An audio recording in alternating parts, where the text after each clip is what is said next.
अस्सलाम वालेकुम दोस्तों, पेश खिदमत हैं आज के मज़ाहिया लतीफ़े। एक साहब ने पहलवान से पूछा, तुम एक वक्त में कितने आदमी उठा सकते हो? कम से कम 10 आदमी। पहलवान ने फ़खरिया अंदाज में जवाब दिया, बस तुमसे अच्छा तो हमारा मुर्गा है जो सुबह सुबह पूरे मोहल्ले को उठा देता है। एक शख्स को किराए का मकान चाहिए था। इसी सोच में गुम वो दरिया के किनारे पहुंचा, जहां उसे एक तरबूज मिला। उसने उसे काटकर 2 टुकड़े किया तो तरबूज के अंदर से जिन बरामद हुआ और उसने कहा, क्या हुक्म है मेरे आका? उस शख्स ने कहा, मुझे एक किराए का मकान दिलवा दो। जिन हंसता हुआ बोला, आका, अगर किराए का मकान मिलता तो मैं तरबूज के अंदर क्यों रहता? आदमी ने भिखारी से कहा, तुम्हें घर घर जाकर भीख मांगते हुए शर्म नहीं आती?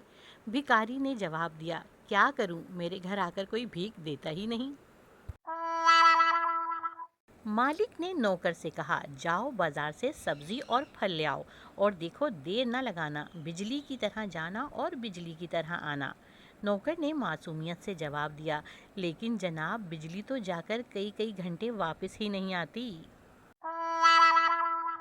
एक मक्खी किसी गंजे के सर पर बैठी तो दूसरी मक्खी ने पूछा, तुमने इतना बड़ा घर बना लिया? पहली मक्खी ने जवाब दिया, अभी घर कहाँ बनाया, अभी तो सिर्फ प्लाट खरीदा है। दोस्तों, ये तो थे आज के मज़ाहिया लतीफ़े। इसी तरह के और लतीफ़े सुनने के लिए मेरे चैनल को सब्सक्राइब कर लीजिए।